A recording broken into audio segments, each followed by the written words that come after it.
We're now going to look at using the midordinate rule for numerical integration. So in this example, we're asked to use the midordinate rule with 4 strips, and our final answer is going to be to 3 significant figures. So again, our working out needs to be to at least 4 significant figures. Same as before, our first thing to work out is our step. So in this case, we've got our upper limit is 2, our lower limit is 0, and we're going to divide by 4 to get our number of strips. So our step is 0.5. When we start off with the x ordinates the same as before, so we need to go from x0 to x4 because we've got 4 steps, 5 ordinates. So the first one is the lower limit, which is 0, and then we add on the step each time. So we get 0.5, 1, 1.5 and 2, and our final ordinate is the same as our upper limit, so we know we've probably done it right. Now in midordinate rule, we don't want these ordinates, we want the ordinate between each of these. So we want the ordinate that's between x0 and x1, which is x half. So between 0 and 0.5 is 0.25. The middle then between 0.5 and 1 is 0.75. Between 1 and 1.5 is 1.25, and between 1.5 and 2 is 1.75. So these are our mid-ordinates. Now, if you're going to use the table function on your calculator for this question, you need to enter your start as 0.25 and your end as 1.75, not as the upper and lower limits like you have done with Simpson's and trapezium rule. So same thing, you need to sub each of the x values into the function, or you need to use the table function on your calculator to calculate your y values for these mid-ordinates. I'm going to do mine to 5 significant figures.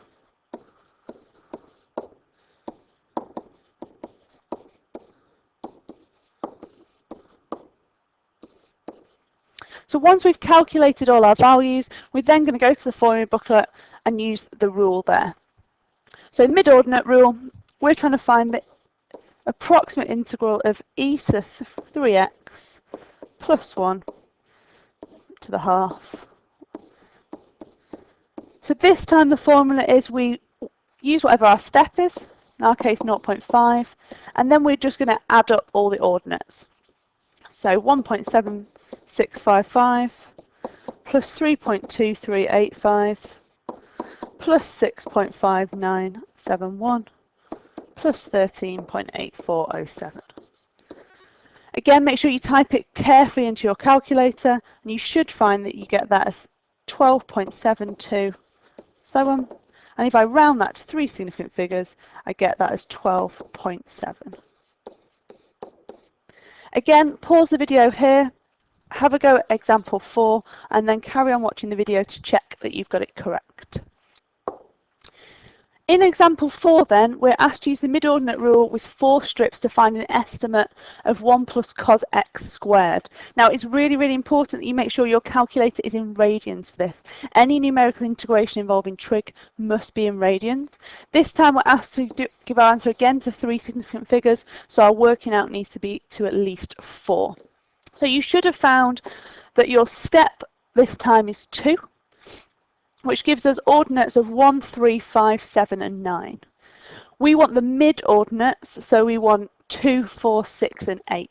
Again, if you're using the table function on your calculator, you need to type in that your start was 2 and your end was 8 to get the correct y values. Again, making sure you're using enough significant figures, more is better if you're not sure. So they're the y values that you should have found. If I substitute those into the formula, I'm just doing 2 times all of them, which gives me my answer of 5.31 to 3 significant figures.